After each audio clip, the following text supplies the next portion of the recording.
Hi guys, Robert Optimal Bodies. We're sponsored by Damn Fitness, so check them out at damnfitness.com. Get some good gym clothing. Here's one of the hoodies. Obviously, you can't see it as much from it, and I'll show you the back actually. So they've got a logo on the bottom as well, so yeah, very good gym clothing, and highly recommend it. Okay, today I'm going to give you my five top diet and training myths. So obviously, when someone wants to start losing weight, they want to improve their body composition, they want to lose body fat, they might want to build some muscle, they might want to just get healthy. There's so many myths out there, there's so many things that people just do, it's like, it's on adverts, we've been taught it at schools, it's just this common knowledge that everyone seems to go by without actually going into the research and looking at if it's something true. And sometimes it's often detrimental, it's usually the opposite of what we get told. So I'm going to try bust open these myths, and I've narrowed it down. There's loads, but I've narrowed it down to my top 5 that I hear get shouted around a lot when people start a diet or a training program. And I want to give you the best information possible and whether you should be doing that or not. And now you need to keep this in context of we're doing this for fat loss and health. That's what these questions are in answer to.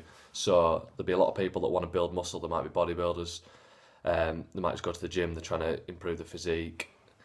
This is in relation to fat loss and health, so it might be different if you're wanting maximum muscle gains. That is a different story. So take what I'm saying for fat loss and health. That's what we're going to keep it in that realm, so to speak. Okay, so number 1, I get heard this all the time, and you probably heard it. Breakfast is the most important meal of the day, and that is absolutely false. And what do they mean by that? They don't really extrapolate. They don't really go down any more information down that. All I've heard is that it might speed up your metabolism, it gets your metabolism going. Your metabolism is always going. You're always metabolizing food. You're always burning body fat. Burning body fat and mobilizing body fat is very different. Burning body fat is usually fat that we've eaten in our diet, or fat that's getting released maybe from the liver. You can store fat in your liver, they've shown, or fat that gets released from your small intestine. There's stores in there that it's been shown. So we're always burning fat. It doesn't necessarily we're burning body fat, which is fat mobilization, getting fat out of fat cells, which makes us thin. That makes us leaner. So that is what you want to achieve. So by skipping breakfast, you allow very powerful hormones to take place, which are very healthy and necessary to get fat out of fat cells, to mobilize body fat. And these are cortisol and growth hormone. Cortisol is very, very good at getting fat out of fat cells. Growth hormone is very good at preserving muscle tissue and getting fat out of fat cells, which is what we want. And these are very, very high in the morning.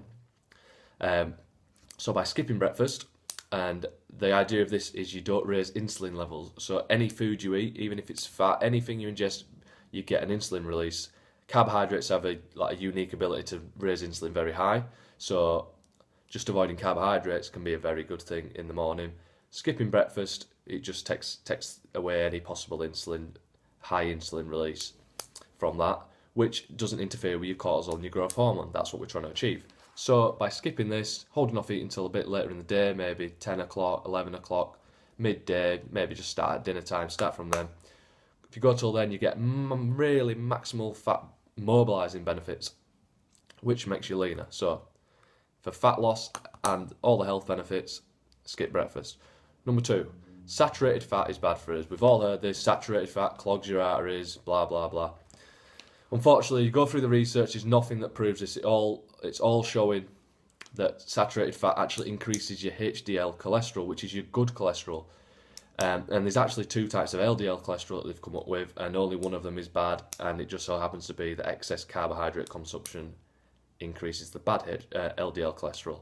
So getting your cholesterol checked, if they're only checking HDL, LDL ratio, they're not going into more detail with what type of LDL, then you're going to get false positives and things like that. So always be skeptical and ask for more results before they put you on a statin or something like that and you start getting side effects from that, which is a different story. But so saturated fat, it increases your HDL cholesterol, which actually removes the bad LDL cholesterol that's clogged in your arteries, takes it back to the liver, does all sorts of different functions. But basically, HDL keeps us healthy, and it is increased by eating a lot of fat. In the absence of carbohydrates, you've got to keep it in context, keep it relevant. So don't fear saturated fat. And don't fear carbohydrates. If you watch my other videos, you can put them in at the right times and use them for performance benefits. But if you're just trying to get lean, trying to get healthy, you ain't got time, you might not want to do loads of exercise, then going on a low carbohydrate, high fat diet is going to give you massive benefits. Okay, so don't fear saturated fat. Eat animal products like we're supposed to. That's how we evolved. And don't overconsume carbs, and we won't have as much sugar around as normal. So cut that down, obviously. So don't fear saturated fat. Can be a whole video in itself, but that's the basis of it. I'm trying to keep this consistent throughout. So, number 3, I need carbs to function.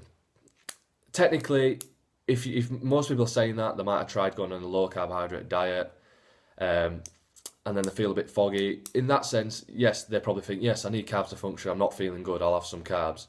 And this is the problem with this is that you're a carbohydrate addict in the first place.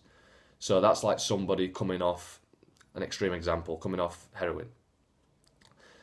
And then, I know it's hard to compare the two, but it just puts it in perspective. Coming off heroin, they feel awful, and then they take heroin and they feel great. Does that mean that they should be on heroin all the time? No. And it is the same with sugar and carbohydrates. So you come off carbohydrates, you feel a bit groggy. It doesn't mean you have to go on them to feel good.